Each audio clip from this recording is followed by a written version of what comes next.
tardes a todos y bienvenidos a un nuevo programa de Viajando en el Tiempo aquí en Radio Agricultura y Agricultura TV. Y como todos los sábados, estamos listas con la Barbarita. ¿Cómo estás, Barbarita? Estoy bien, pues Maida, muy contenta, igual que todas las semanas. Me encanta este programa porque la verdad nos hemos dado cuenta que aquí es donde somos más nosotras y hablamos libremente, a veces decimos brutalidades.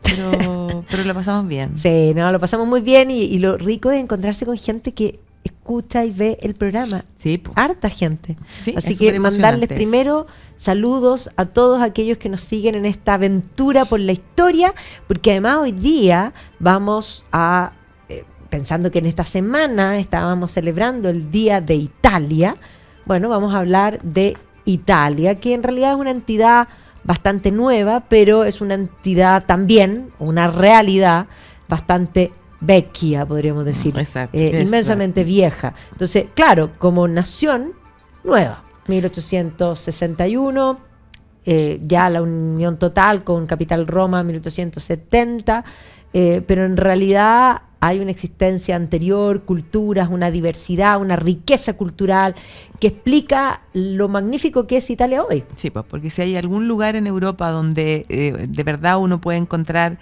de las mejores cosas, o sea, no solo de las comidas. ¡Ay, qué rico! Sí, todo en Italia es bueno, las comidas, los helados, el vino. O sea, es como un lugar que hay muchos placeres, pero además es el lugar donde existen el fondo mayor patrimonio de la humanidad. Entonces es una historia larga, es una historia además que como existen tantas diferencias entre la historia que va a ir ocurriendo en el norte con la historia que va a ir ocurriendo en el sur, uno también puede encontrar la existencia de dos Italias que son fascinantes las dos, pero que son muy distintas. Muy diversas. Bueno, hay que decir que habitantes, obviamente, en Europa desde muy temprano, culturas también, culturas sofisticadas, incluso previo al Imperio Romano, que uno siempre tiene como el origen Roma, como la ciudad, la república, el imperio, pero previo a eso, los etruscos ya tienen una sofisticación inmensa, que básicamente van a mostrar, cuando uno ve, cuando unas culturas son sofisticadas a través del arte, la orfebrería, la escultura, la pintura, lo fresco. O sea, los etruscos tienen una sofisticación exquisita. Y además hay que entender que eran comerciantes y el comercio es el motor de la historia. Eso explica intercambio, conexiones. Y esa gente, claro, no tenía WhatsApp, pero podía construir muchas más cosas con muchas menos herramientas las que tenemos nosotros. Sí, pues y además ellos van a estar en una conexión bastante importante, además, con el mundo griego, sí. O sea, con el mundo helénico. Bueno, ellos llegan y se instalan en toda la parte sur. Exactamente, sí, claro, los griegos se van a instalar ahí y entonces ahí se produce un poco como esa fusión de elementos con lo que se conoce como la Magna Grecia, y hay que entender que, claro, llegan los griegos y los griegos van a fundar ciudades importantes, no sé, en Sicilia, por ejemplo, yo creo que deben existir de los mejores vestigios griegos que existen en el mundo. O sea, los templos es una cosa impactante. Sí. O sea, la Magna Grecia es una cosa que uno dice, wow. Pero además muchas de las ciudades posteriores que van a ser romanas, importantes, también son fundaciones griegas primeramente, sobre todo en la parte sur. Si uno piensa, digamos, los puertos, Brindisi, la zona de la Puglia, evidentemente tiene que ver con eso. Pero claro, Roma es un hito, la fundación de Roma, que tiene este origen mítico, de esta idea de estos mellizos, Rómulo y Remo, pero que este mito fundacional de estos mellizos que habrían fundado la ciudad y que habría nacido uno, digamos, del fratricidio, de la guerra civil, de que uno mata al otro y da origen a esta monarquía, se engancha con otro mito que aparece posteriormente, que es el mito de un origen ancestral linkeado a incluso un mundo previo al mundo griego, al mundo troyano, Homero, la guerra de Troya. Y ahí está Virgilio con esta idea de Eneas, príncipe troyano, que sale de la ciudad ardiente con su hijo, con su padre, y que de esa descendencia, a través de Rea Silvia, nacen los mellizos. Claro, nacen los mellizos porque ella habría en fondo sido fecundada por el dios Marte, además. queda más, claro, y entonces nacen esos dos mellizos que el tío de ellos, que era el gobernante, los quiere eliminar, pero quien tenía que eliminarlos se apiada de los niños y entonces los ponen en una cestita, los lanza por el río Tíber y se salvan. Y entonces ahí aparece la idea de que la luperca los habría alimentado, pero se sabe también que esa luperca podría perfectamente bien haber sido una prostituta. Finalmente son entregados también a un pastor que también se apiada de ellos, los cría y resulta que cuando crecen son ellos, en el fondo tienen esa disputa de hay que fundar Roma en el Aventino, en el Palatino, bueno, finalmente va a ser Rómulo que va a terminar matando a Remo y Rómulo se transforma en el primero de la monarquía, que es como el primer sistema que se establece y van a ser 7 reyes. Y ese final de la monarquía también va a tener que ver con... Pero entre medio decir, el rapto de la Sabina. Exactamente. Había que poblar la ciudad.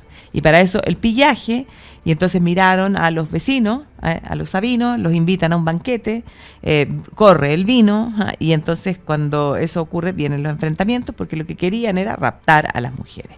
Y finalmente son las mujeres las que se interponen en la lucha, ¿ya? Y los hacen pactar. Así que tenemos el fratricidio, podemos decir la guerra civil entre los dos hermanos, el fratricidio, la violencia, el pillaje, la violación. Y después de eso también... La violación particularmente es lo que termina con la monarquía, porque es la violación de Lucrecia, ese concepto de la decadencia de la monarquía, todas las mujeres eran, digamos, poco limpias, digámoslo así, excepto una, y esa es la deseada, obvio, siempre se desea, el ser humano desea lo que no puede tener, y va a ser violada por el hijo de Tarquinio el Soberbio, y ese es el fin de la monarquía, y habrían jurado no volver a tener rey, y ahí nace la República. Y la República es el periodo más largo, pero también el periodo más importante para poder definir, pues estamos hablando de Italia, porque Roma es una ciudad, pero Roma se va a extender durante la República por la península itálica, va a encontrarse con el mundo griego, va a decidir ser griego, podríamos decir, Roma conquista a Grecia militarmente, pero Grecia conquista a Roma culturalmente. Y básicamente desde la República, esa República de a poco va a haber una pulsión por el poder. Ya la conjuración de Catilina representa eso, pero finalmente va a ser Julio César, quien después de oponerse a Pompeyo, que no había conquistado el Oriente, César había estado en Hispania, va a conquistar la Galia, se van a dividir los territorios, pero él va a decidir cruzar el Rubicón y hacerse del poder. Sigue siendo la República, pero está en peligro. La suerte está echada. La suerte está echada. Alea y acta es. Exactamente. Pero lo van a matar para defender la República. Pero el heredero natural era su general Marco Antonio, va a organizar el funeral, va a quedarse con su amante, Cleopatra. Ya va a quedar enredado en la sábana. En la sábana en Egipto. Y va a aparecer la figura de Octaviano, que era un sobrino. Nieto. Y por lo tanto, finalmente va a ser Octaviano el que le va a ganar la batalla de Accio a Marco Antonio y que va a ser quien constituye y forma el imperio. Sí. Y una cosa importante, Cicerón había apoyado a Octaviano porque consideraba que Marco Antonio era lo peor. Había escrito, aparte de las catilinarias contra Catilina, después otros discursos contra Marco Antonio, y eso va a causar que lo manden matar. La primera mujer de Marco Antonio, antes de que sea Cleopatra, le van a terminar cortando las manos y clavando su peineta del pelo en la lengua de Cicerón. Terrible. Pero claro, bueno, con Octaviano, con Augusto se inicia el periodo imperial, con un Augusto que, claro, establece este concepto de la Pax Romana, que no tiene que ver con la ausencia de las guerras, sino que la paz que viene de ganar guerra y de que todo este mundo se vaya incorporando, podríamos decir, a la romanidad. Y van a venir los emperadores importantes, hay que entender que ese imperio llega como a su máxima expansión en tiempos de Trajano, más o menos el 117, cuando todo el mar Mediterráneo se convierte en ese Mare Nostrum. La construcción de caminos, los olivos, las ciudades, la romaneidad, digámoslo así. Pero claro, Roma después va a entrar en decadencia. Las primeras dinastías básicamente son las dinastías fuertes, luego viene la decadencia, luego va a venir la parte digamos, tardía del imperio, el intento de una reorganización administrativa, y ahí tenemos a la figura de Diocleciano, que va a inventar básicamente este concepto de la tetrarquía para poder ordenar muchos territorios. O sea, difícil de administrarlo, evidentemente. Pero eso va a terminar finalmente, si uno piensa en la división del imperio, digamos... Después de la muerte de Teodosio. Exactamente. Y eso explica que cae la mitad del imperio en el 476. El imperio más bien pierde sus provincias occidentales porque el imperio romano, desde Bizancio, o sea, lo que llamamos desde Constantinopla, básicamente, va a seguir existiendo 1000 años más. Ese llamado imperio bizantino de manera peyorativa. Claro, es el imperio romano de Oriente. Claro. Y lo que va a ocurrir es que en la parte occidental, esa parte que se derrumba, bueno, van a comenzar a aparecer los pueblos germanos, y de hecho va a ser el líder de los érulos, ya que es precisamente el que derrota al último emperador romano de Occidente, Rómulo Augusto, el que se va a establecer y se nombra como rey de Italia. Exactamente, se establece en la península itálica, no toma el título de emperador, pero sí de rey de Italia. Y entonces, además, desde Bizancio, quien era el emperador romano de Oriente en ese momento, va a decidir, pactar con otro de estos pueblos germanos, que van a ser los ostrogodos. Contratar a unos mercenarios. Contratarlos para que vayan a derrocar a este Odoacro, y eso es lo que va a hacer que en el fondo sean los ostrogodos los que también se instalen ahí, tomen el título de rey de Italia. Claro, y ahí vamos a tener a estos ostrogodos con Teodorico, que va a establecerse en Ravenna y que va a tener un periodo de esplendor. Hoy día los historiadores concluyen que fue un periodo de gran esplendor. De hecho, en Ravenna se ve, porque Sala Polinar, por ejemplo, es un gran ejemplo, porque ahí estaba además el palacio. Entonces, claro, es que hay que entender que posteriormente van a llegar los bizantinos y por lo tanto van a tratar, es lo que se hace siempre, de poner políticamente el pie encima a lo anterior y hacer desaparecer ese legado. Pero a pesar de eso, hoy día se ve. Por otro lado, hay que entender que aparte de los ostrogodos, vamos a tener a los lombardos, que se van a instalar, que van a tener también su propio reino, su propia corona, su propia, también, vestigios sofisticadísimos. O sea, es un periodo, digamos, medieval temprano, que muchas veces es mal, bueno, la Edad Media completa generalmente es mal vista por la historiografía, pero sobre todo el periodo temprano, porque lo llaman la Edad Oscura, porque hay pocas fuentes. Sin embargo, los vestigios monumentales y de orfebrería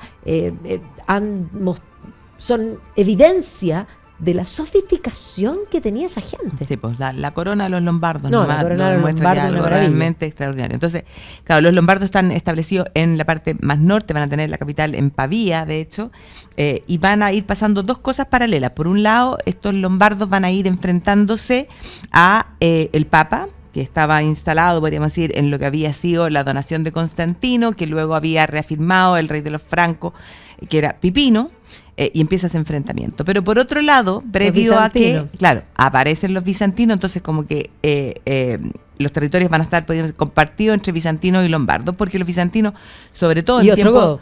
Y ostrogodos, bueno, después los bizantinos van a ocupar ese territorio, pero tenemos que entender que ahí es donde se termina de completar, por ejemplo, el derecho romano.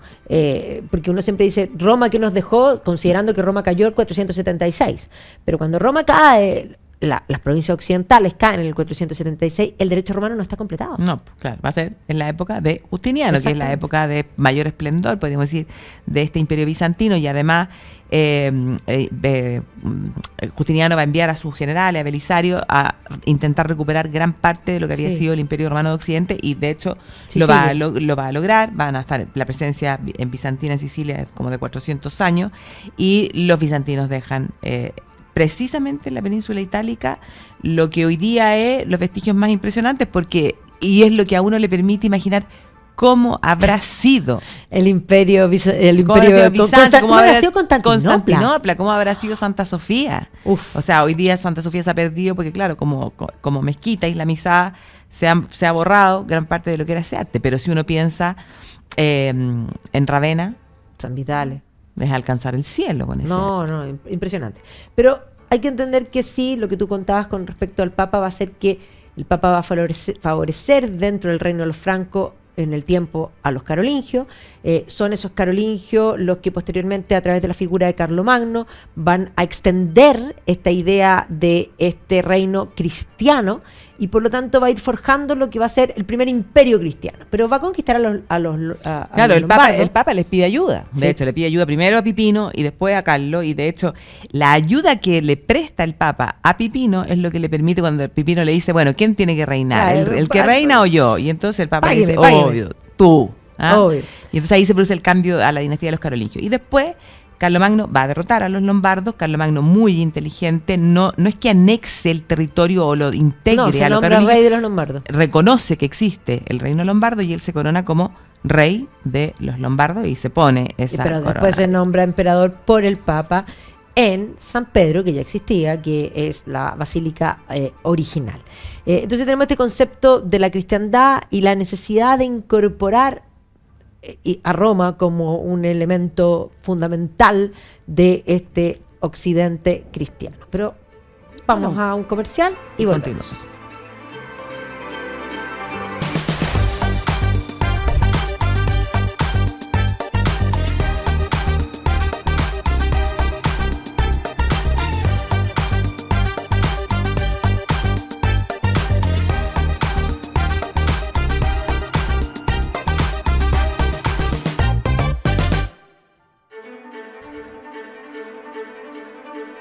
Y estamos de vuelta aquí en Viajando en el Tiempo, hablando de Italia, de su pasado medieval, donde efectivamente en el periodo temprano va a estar bajo el imperio carolingio, pero posteriormente a esto va a haber una atomización.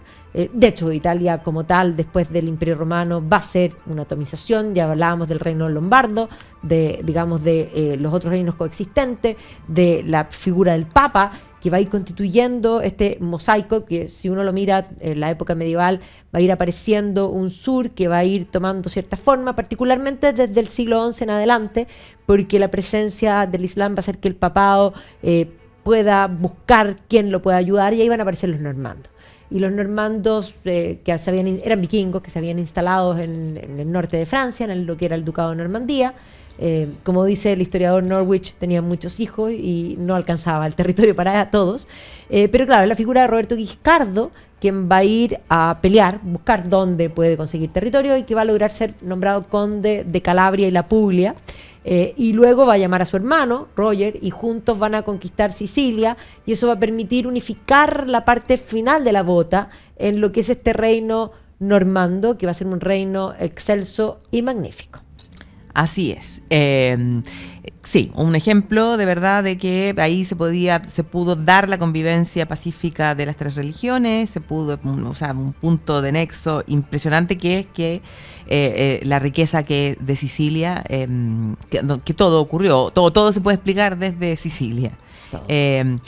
Pero por el norte, ¿ya?, va a ocurrir que va a comenzar a cobrar importancia cada vez más el Sacro Imperio Romano Germánico, que se había fundado como heredero del Imperio Carolingio en el año 962, y ese imperio va a tomar el control de la parte norte de la península itálica. Y no solo eso, sino que a la muerte del último de los normandos, su hija Constanza estaba casada con quien era el emperador del Sacro Imperio Romano Germánico, y eso hace que esa familia, Hohenstaufen, tomen el control también de la zona de Sicilia y de la zona de la Puglia, y ahí tenemos la figura importantísima del Stupor Mundi.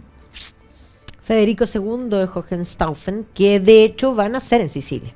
Y eso obviamente va a implicar, además se va a instalar y va a vivir en Palermo primero, pero posteriormente va a tener una presencia muy importante en la zona de la Puglia, donde va a dejar vestigios monumentales fabulosos. Un hombre, un polímata, un hombre de ciencia, un hombre que va a comprender el mundo, que además va a entrar en política y por lo mismo va a entrar en pugna con el Papa. En el marco de las cruzadas, podríamos decir, estos grupos que se van a dividir en favor del Papa y del emperador, los güelfos y los gibelinos, digámoslo así. Pero claro, hay que comprender que ya para el siglo XIII comienzan a aparecer las ciudades en todas partes de Europa, y en el caso de Italia, que no está unificada, van a proliferar más porque va a empezar a surgir la competencia. Porque hay que comprender que la ausencia de un Estado central, la razón del por qué creamos un Estado es para básicamente entregarle el monopolio de la fuerza para la defensa. En todas partes del mundo esa es la razón del por qué se inventan los Estados. Pero en este caso no había un Estado general, por lo cual la defensa estaba en manos de los particulares, y eso explica la naturaleza propia de lo italiano, que va a tener incorporada en su cultura la vendetta como parte. Entonces, la competencia entre ciudades, y dentro de las ciudades la competencia entre familias, y también se explica porque cuando tú llegas a, no sé, Shakespeare, a un Romeo y Julieta, en el fondo los Capuleto, ¿no es cierto?, y los Montesco. Bueno, eso que es una historia de ficción, es una historia real. En el fondo basada en hechos reales, ¿no? Por eso se explica que construían sus torres también para la defensa dentro de las urbes. Entonces, la urbe va a empezar a ser lo que se empieza a ver dentro de Italia, compiten entre ellas, y debido a lo mismo comienzan a desarrollar, hay una disputa quién inventó la banca, por ejemplo. La banca es dentro de la ciudad, en toda ciudad hay un mercado que es la plaza. Y en la plaza cada uno vende sus cosas. Ese es el mercado, la gente va al mercado, el concepto del foro, si lo pensamos. Y claro, ahí van a estar los que transaban monedas, porque entre la ciudad 1, 2, 3, las monedas eran distintas. Y esa tranza de monedas ponían un banco en la plaza que va a constituir el nombre hasta el día de hoy del banco. El banco, que además hablamos del banco de esta plaza o de la otra plaza, sigue usándose el mismo término.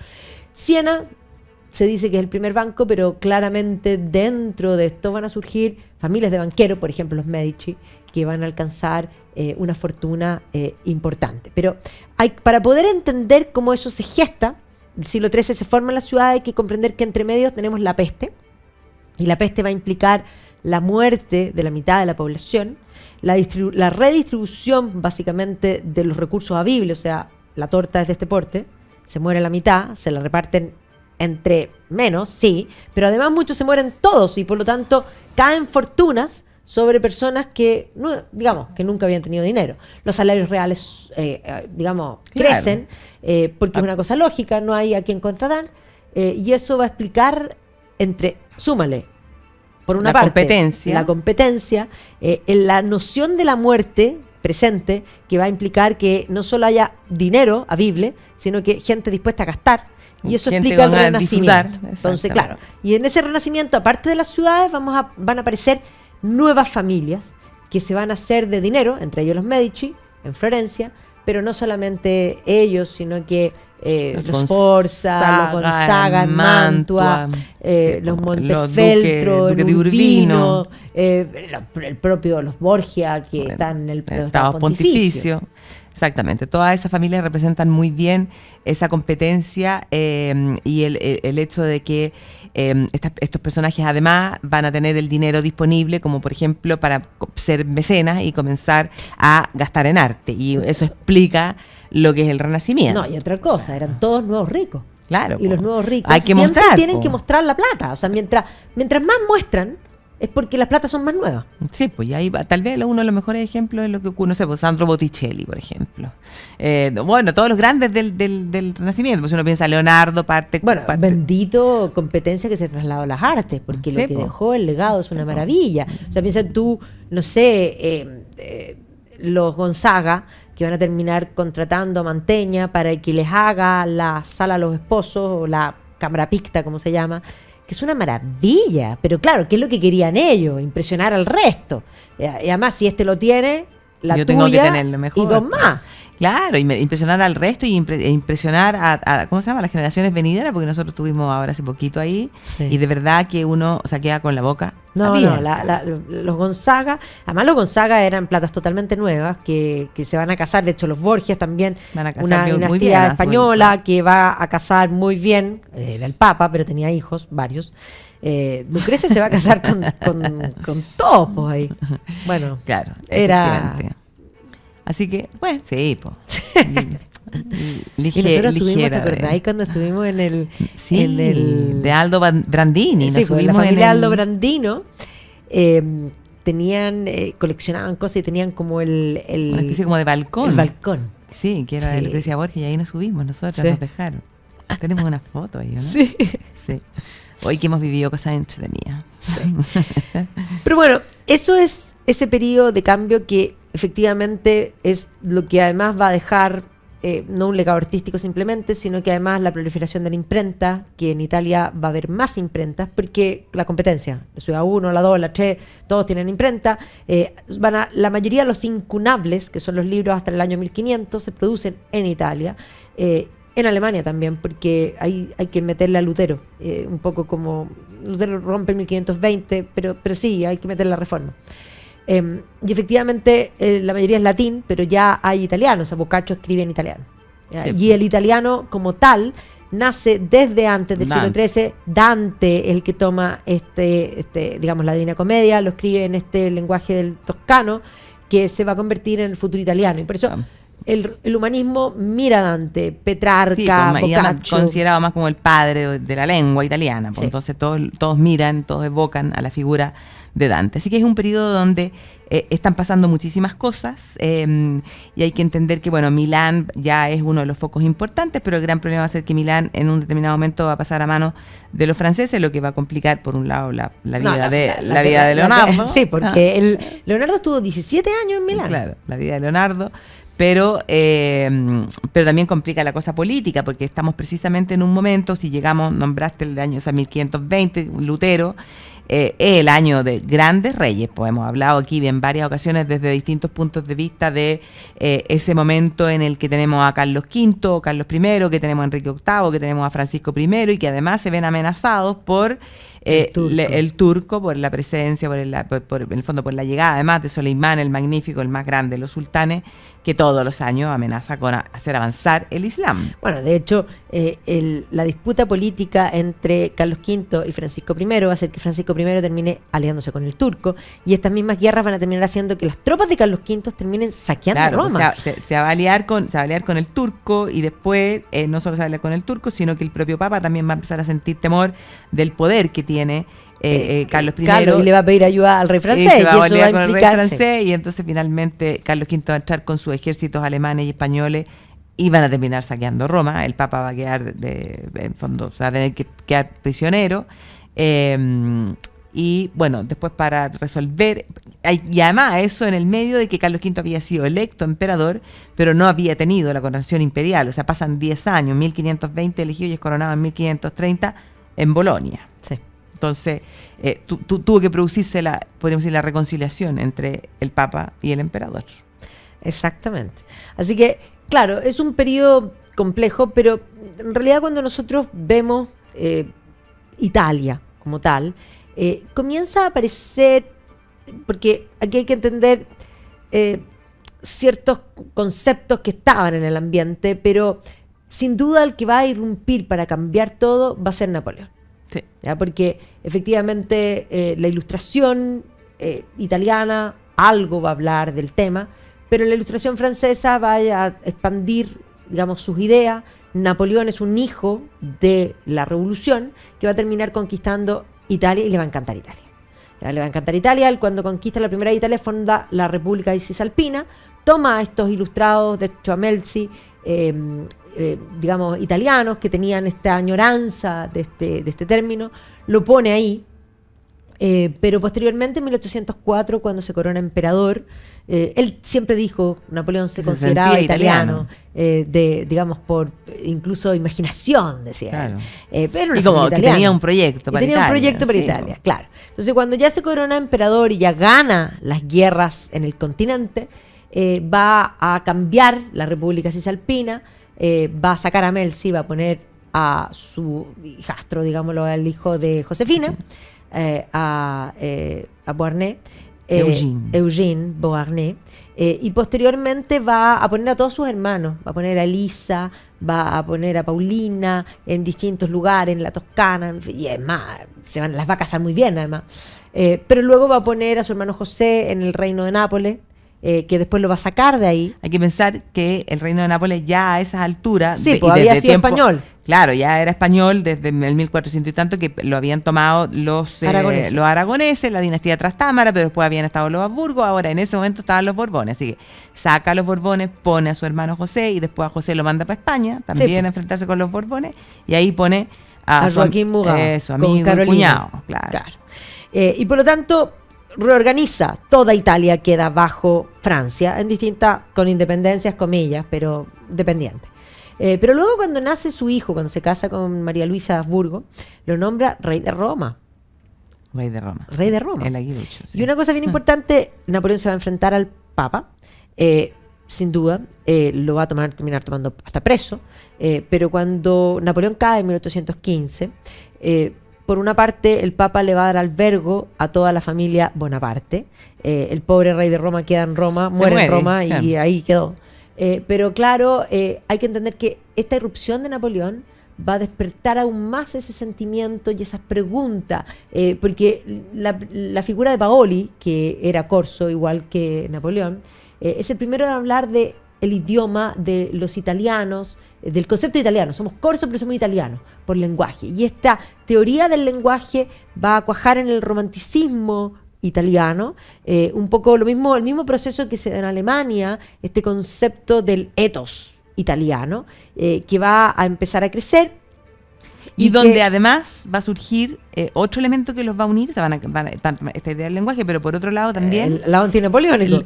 Claro, ¿no? Y a pensar que después, en el año 1815, cuando se reúne el Congreso de Viena, el gran, podríamos decir, la gran figura ahí es Clemens von Metternich, el canciller austríaco, que va a considerar que la zona norte de Italia era una extensión natural de Austria, o sea, los territorios de la Lombardía habían estado durante mucho tiempo en manos de los austríacos, de la familia de los Habsburgo.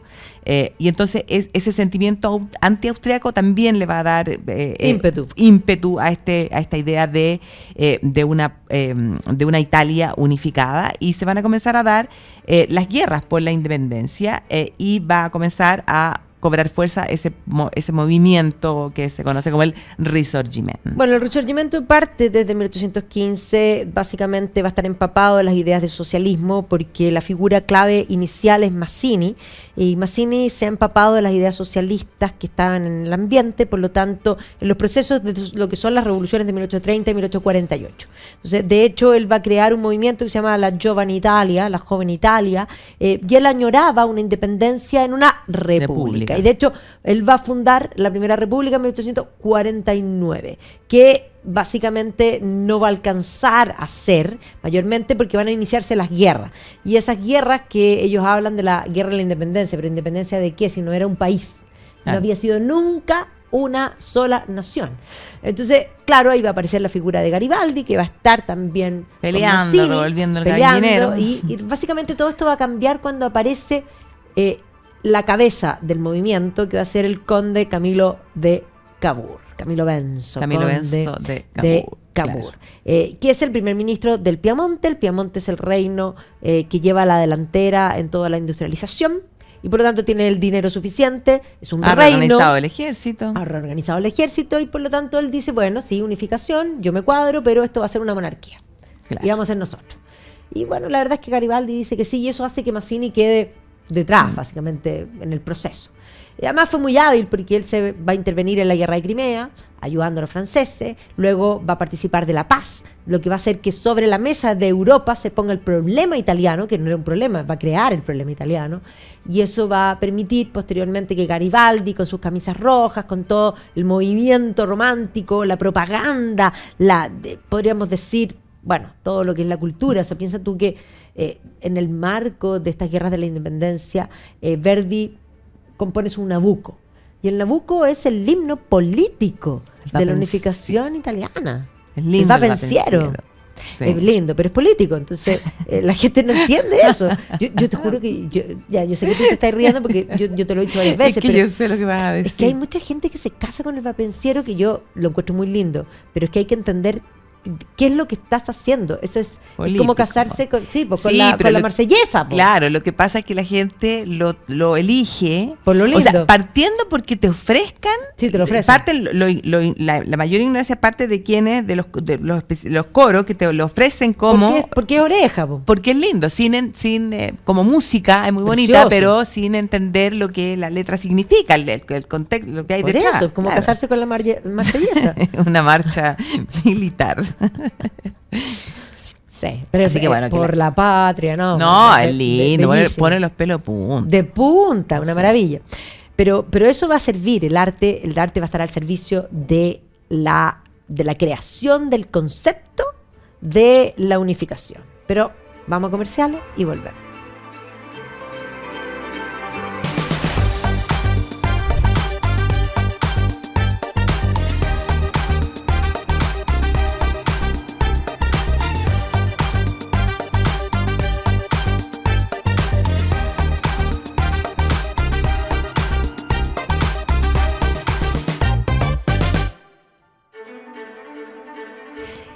Y estamos de vuelta aquí en Viajando en el Tiempo, hablando del proceso de unificación italiana, de cómo se usa el arte, la música para lo mismo, pero no solamente Verdi, no solo el Papensiero, sino que, digamos, los cuadros. Sí, porque muestran a Garibaldi. A Garibaldi es un verdadero héroe, y además de repente Garibaldi junto con la figura del rey Vittorio Emanuel, como que van juntos en la creación, en lograr la creación finalmente de lo que va a ser Italia, y también las caricaturas esas que muestran que es Garibaldi el que le termina poniendo la bota al rey. Y entonces así, en medio, ese proceso finalmente va a culminar con esa unificación italiana a partir del año 1861, pero van a tener un problema que va a ser que faltan, en el fondo, los estados pontificios. Bueno, y ahí Verdi otra vez, compone Don Carlo. Y Don Carlo es el hijo de Felipe II, el malo de la historia, Felipe II, la Iglesia Católica, la Inquisición, porque es una propaganda contra la Iglesia Católica. Ahora, eso también va a ser un problema porque los italianos, si podemos hablar de italianos, porque en general se habla que nace Italia y no los italianos. Los habitantes de la península itálica eran católicos. Y obviamente que al principio van a abrazar esta idea de la unificación, pero en la medida que se toman medidas anticlericales, que efectivamente así lo va a hacer, este primer movimiento se van a levantar. Carbonero. Entonces, claro, la primera capital va a ser Florencia y el sur se va a levantar. Ahí está el movimiento de los carboneros, que van a ser diezmados, sobre todo en la zona de Basilicata, la Puglia, Sicilia, y eso explica la gran migración. Muchos van a ser muertos, pero muchos van a migrar. Entonces, claro, los italianos de Estados Unidos son todos del sur.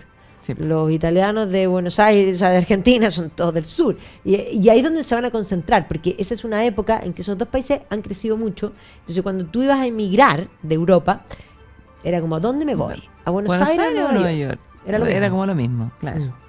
Sí, es que impresionante. Y me hiciste acordar que esto de que surge Italia, pero no los italianos, es algo que está tan presente hasta el día de hoy en muchos que son italianos, porque me estoy acordando del papá de una amiga de mi hija, al que tú dices, no, lo presentas, mira, es italiano, y él dice, no, perdón, yo soy romano. Sí. Bueno, cuando yo fui en Sicilia, el tipo le pide una cerveza y me trae una cerveza alemana. Entonces yo le digo, perdón, pero ¿no tiene una italiana? Y me miró así serio y me dice, italiana no, más siciliana. Claro. Y yo le digo, bueno, tráigame una siciliana, pero los sicilianos no se sienten italianos. No, pues no, y se sienten muy orgullosos de ser del lugar de donde son, o sea, tienen esa cosa, porque los genoveses son genoveses. Por supuesto, porque las repúblicas marítimas eran entidades en sí mismas. Claro. O sea, si tú piensas, por ejemplo, que de Amalfi, que era una república, va a surgir la orden de los hospitalarios, o sea, de la orden de Malta. La orden de Malta tiene un origen en Amalfi. Sí, pues, ¿no? Sí, es que Venecia, que era Venecia, era mucho más que la ciudad. Claro, era la costa dálmata, claro, ¿no? O sea, entonces los venecianos son venecianos. Sí, por supuesto. Sí, no, es impresionante. Y entonces, bueno, también este levantamiento del sur desde los carboneros es lo que explica que finalmente, una vez que Italia se unifica, ya finalmente en 1870 van a lograr incorporar esos estados pontificios. Eso se va a resolver recién con Mussolini en el año 1929, y ahí Roma pasa a ser la capital, pero la decisión política de industrializar el norte y no tanto el sur. Bueno, que también marca la diferencia entre esas dos Italias. Son dos mentalidades distintas, pero ciertamente la nueva Italia va a castigar al sur, no permitiendo una mayor industrialización, y por lo tanto van a haber algunas industrias, pero pocas. La mayoría de las industrias se van a concentrar en el Piamonte, donde se desarrolla todo este periodo de la Belle Époque magnífica, porque en el norte ciertamente Turín, Milán son las dos grandes capitales donde tú ves el desarrollo urbano, el Art Nouveau, las industrias, porque si bien Italia no va a inventar el automóvil, va a ser sin duda el que va mayor a diseño, pues, claro. el automovilismo. O sea, piensa tú, no sé, Agnelli, que va a crear la Fiat, la fábrica italiana de Torino, pero posteriormente piensa tú Pirelli, o sea, los neumáticos, piensa tú en cuando nace la Ferrari. Él llama ahí el diseño. Por eso, si piensa tú, no sé, en Pininfarina, o sea, efectivamente Italia tiene algo particular, o sea, piensa tú todos los vermús, todos los licores, el Aperol. Hoy día que está tan de moda el Aperol, el Ramazzotti. Que todos nacen en esa época. Sí. Pero también es una época convulsa, una época inmensamente convulsa porque los socialismos van a penetrar, ya habían penetrado desde el proceso de unificación, 1830, 1848, y ahí básicamente el 48 es el año del manifiesto comunista, por lo tanto esto se va a radicalizar, y dentro de los anarquismos que van a surgir en Italia, específicamente la rama del anarcocolectivismo, que es el anarcocomunismo, se va a gestar en Italia. O sea, Enrico Malatesta es la figura, y los grandes atentados que van a suceder en Europa son todos perpetuados. Anarquistas italianos. Sí. Bueno, uno de esos es el que finalmente va a terminar con la vía de El Rey, después de una... Año 1900. Claro, de una digamos, una manifestación social que va a ser reprimida en Milán. Claro, y entonces como represalia van a asesinar al rey. Así que ahí asume el rey Humberto. Pero claro, en fondo va a venir la Primera Guerra Mundial, ¿ya? Tras esa Primera Guerra Mundial, hay que entender que nuevamente Versalles, los italianos sienten que a pesar de que estaban al lado que habían ganado, no consiguen todo lo que hubieran querido, y los años del periodo entre guerras también son años convulsos. O sea, de hecho, antes de la guerra ya se había producido el fondo la Settimana Rosa. Y después el periodo entre guerras también. El año 19 y el año 20 son denominados el Bienio Rosso. Claro. Porque efectivamente, por una parte, yo hablé del anarcocomunismo, Malatesta, pero también había surgido el Partido Socialista con Andrea Costa, y posteriormente los comunistas que van a ser los partisanos, que se van a organizar ya con Antonio Gramsci, y frente a la guerra y debido a la situación y la mirada de la guerra, el mundo socialista se va a dividir, y de esa facción que termina abrazando la guerra, básicamente porque les daban plata. Claro. Va a estar Benito Mussolini, que va a crear los fasci de combatimiento porque son nacionalistas. Claro. La idea de la guerra tenía que ver con la justicia de la nación. Exactamente, pero un Mussolini que era socialista, era un Mussolini que participaba en el Avanti, pero que claro, con la guerra se produce esta división. Mussolini, en el fondo, siendo socialista, va por el nacionalismo, y finalmente va a terminar creando esos fasci de combatimiento. Pero en el marco de los años 19 y 20, donde los partisanos comunistas habían tomado todas las industrias y todos los campos. Entonces ahí eso es lo que explica que las industrias, o sea, que los empresarios, digámoslo así, le pongan plata y lo ayuden, porque era la manera de defenderse de ese avance del comunismo. Y esa en gran medida es una de las razones que explica el éxito que tiene Mussolini, o sea, extraordinario. Un movimiento el año 19 y el 22, el año 22 hace la marcha el duce, pues se nombra duce debajo del rey. Debajo del rey, mantiene el rey, eso es una diferencia importante, pero va a generar lo que es la era fascista, donde va a intentar controlar todo. Mussolini tiene la visión todo dentro del Estado, nada fuera del Estado y nada contra el Estado. Y por lo tanto genera este sistema corporativista que obliga a que todos tienen que estar inscritos en las cooperativas del Estado, controla la educación, los medios de comunicación, claro, y ahí entonces con los partidos políticos. Bueno, tenemos un programa especial que lo pueden buscar, que hablamos de Mussolini, pero hay que tener en cuenta una cosa, claro, es socialista, pero es nacionalista. Entonces, cuando la gente dice y mal entiende y hablan de fascista como de gente que es de derecha, ya estamos mal. No, porque es estatista. Claro, estatista, pero sí, por ejemplo, si uno piensa a diferencia, no sé, de Hitler, también va a establecer un sistema totalitario, pero claro, esta cosa corporativista, donde sí va a haber desarrollo industrial y donde, si tú piensas, las veces que hemos estado en Italia, ahora que estuvimos en la Puglia, uno se da cuenta que todas las obras públicas. Todo lo que construyó, pues, o sea, esto es de la época de Mussolini, esto también es de la época de Mussolini. Cuando uno piensa en la posguerra, uno piensa inmediatamente los estudios de Cinecittà que comienzan a grabar. Fue Mussolini. Cinecittà es creada en 1937, o sea, es Mussolini. Claro. Ahora, claramente hay que entender que Mussolini, su gran error fue aliarse con Hitler. No eran iguales, pero Hitler va a arrastrar a Mussolini a la Segunda Guerra Mundial, no estaba preparado para la guerra, la relación va a cambiar, va a quedar subordinado a Hitler y la guerra se va a perder. Y hay que entender que la fase final de la guerra, en el caso italiano, cuando los aliados ocupan el sur, Mussolini va a ser tomado prisionero, va a ser rescatado por los nazis y va a ser puesto en el lago di Garda, en Salò, lo que se llama la República de Salò, y ahí va a haber una guerra civil en Italia, en la fase semifinal de la guerra. Y claro, la posguerra van a recibir las ayudas del Plan Marshall, pero también la posguerra va a iniciar con un referéndum que va 2 de junio del año 49. 46. 46. Sí, 46. Sí, que es lo que esta semana se conmemoró. Exactamente. Que votan por el fin de la monarquía y el establecimiento de la república, que es la segunda república italiana, que es la que está hasta el día de hoy. Y ahí tenemos todos los años 60, la grabación de las películas, desde Quo Vadis, El Manto Sagrado, Espartaco, la caída del Imperio Romano, Ben-Hur. Ay, no, Charlton Heston. Maravilloso, qué maravilla ese hombre. Ayer esta semana, las veces que hemos hablado de este tema, hemos hecho referencia a que él sí es una prueba fehaciente de la existencia de Dios en este mundo. Pero sí, o sea, yo creo que yo, chica, vi Ben-Hur 20.000 veces porque estaba totalmente enamorada de Charlton Heston.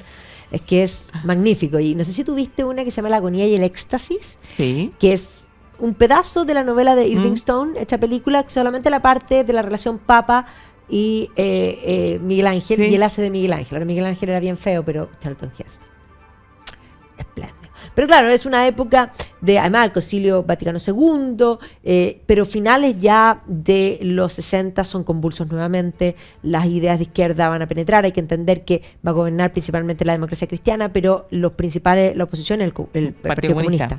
Y por lo tanto, los años, 70 hasta los 80 son los años de plomo, años muy convulsos, muy complejos, que además piensan los 70, que son poco glamorosos, la crisis del petróleo, o sea, es todo mal. Final de los 70 uno ya tiene, no sé, a Juan Pablo II electo, el atentado contra Juan Pablo II. Es importante también decir que final de los 60 son los movimientos estudiantiles, que en mayo del 68 también tiene una repercusión, comunismo puro, duro, en el ambiente. Entonces, son años tremendamente convulsos. Y ahí uno podría decir, ya entramos a los 90, donde comienzan las transformaciones, incluso políticas, pero también, no sé, se me ocurre el Mundial de Fútbol del año 90, los tres tenores, toda la chicholina. La chicholina, ¿te acordáis? Tenemos que buscar. Pero solo los italianos pueden tener a la chicholina y después tienen a Berlusconi. A Berlusconi, claro. Berlusconi. De hecho, eso coincide los 90 con la era de Berlusconi. Las fiestas de Berlusconi tienen que haber sido, pero una cosa tremenda. Pero a pesar de todo eso y de este mundo, Berlusconi económicamente va a hacer ciertos cambios que van a venir bien. Era un empresario, exitosísimo, que se creía buen mozo. Sí, pero claro, o sea, los tratamientos de belleza que se hacían, el más joven que... Claro, pero involucrado en miles de casos de corrupción. Él mismo bromeaba de la cantidad de veces que había tenido que ir a los tribunales, que había tenido que ir a declarar estas fiestas que le llaman las fiestas bunga bunga. Bunga bunga. Entonces, claro. ¡Qué horror! Entonces, pero lo volvían a elegir. La vila en la Vía Apia. En la Vía Apia. Sí. Y no solo la vila en la Vía Apia. Dicen que la mejor era la que estaba por Milán. Sí. Ahí eran las fiestas. Pero la de la Vía Apia, nadie puede tener una vila en la Vía Apia. Bueno, Berlusconi, sí. Sí, Berlusconi. Bueno, pero de ese, además él tenía, va a usar lo popular, por eso era electo, porque va a usar el mundo del fútbol, el concepto de Forza Italia viene precisamente de ahí. Y de Berlusconi, podríamos decir, de esa línea va a salir el propio Matteo Salvini posteriormente y la Giorgia Meloni. Ahora, claramente, hoy día la Meloni es tomando, podríamos decir, el lado positivo de lo de Berlusconi, pero limpiando muchas otras cosas, porque es una figura bien particular, porque tiene una fuerza increíble. Ella se ha tornado una defensora de la cultura cristiana occidental, considerando que Italia es la clave, defensora de la familia, de la tradición, del pensamiento, podríamos decir, greco-romano, del cristianismo como concepto, en una Italia que básicamente podríamos decir una Europa, no solo una Italia, pero que la política de la Unión Europea la había liquidado. O sea, la política migratoria ha sido un desastre en todas partes y en Italia en particular. O sea, piensa tú lo que eran las migraciones en Lampedusa. Sí, pues entonces, claro, esas son por eso las medidas que ella está tomando en la actualidad, que tienen que ver en el fondo con ese referéndum respecto de lo que va a ser el tema de la nacionalidad italiana y todo el tema que tiene que ver con la inmigración. Un poco como para salvar en búsqueda de salvar a esta civilización occidental que enfrenta el gran riesgo de que, bueno, en esta llegada gigante de inmigrantes a todas partes de Europa, bueno, tienes esa mismidad. Claro, tienes a un Islam que no está dispuesto a incorporarse al lugar donde ha llegado a vivir. O sea, no sé, pues, pienso, de repente Londres, es como que te impactáis de la cantidad de gente que veís, las mujeres con burka. Exacto. Entonces, y donde pasa a ser ofensivo un país cristiano de tradición milenaria, usar un crucifijo. Claro. Eso sí, pero al revés es distinto. Claro, al revés es distinto.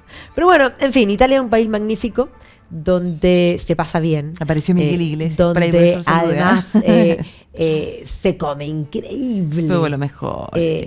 Lo mejor es helado. Hay que decir, sí, pero todos los hombres guapos. Bueno, la moda. Porque además ahí los italianos pueden vestirse solo como los italianos. Si tú muchas veces piensas, ves un italiano, lo ves con el pantalón medio corto, el zapato sin calcetín y te imaginas un chileno vestido con el zapato sin calcetín. Fatal. No, el italiano es espléndido. Y lo helado. Lo helado. Giolitti en Roma. Sí. Pero bueno, magnífico. Así que gracias, Barbarita. Solo decirles a todos ustedes que, aparte de los viajes aquí en el tiempo, todas las semanas pueden viajar con nosotros. Nos vamos, de hecho, a el norte de Inglaterra y Escocia en agosto. Nos vamos en octubre a Francia y estamos súper pensando que marzo sea la parte del Reino de Nápoles y las dos Sicilias, con un énfasis en Nápoles, Sicilia, y estamos incorporando, yo creo que vamos a incorporar Malta. ¡Ay! Sí, no, porque yo quedé con demasiadas ganas. Hicimos una charla de la historia algún día de los vamos hospitalarios. a hablar aquí, hablemos algún día aquí de. Sí, vamos a hablar de los hospitalarios de todas maneras, porque es un tremendo tema. Pero vamos a hacer el ciclo de las órdenes militares, porque ya me quedó el gustito ahí, de todas maneras. Así que gracias a ustedes, gracias, Barbarita. Muchísimas gracias. Nos vemos la próxima semana. La próxima semana.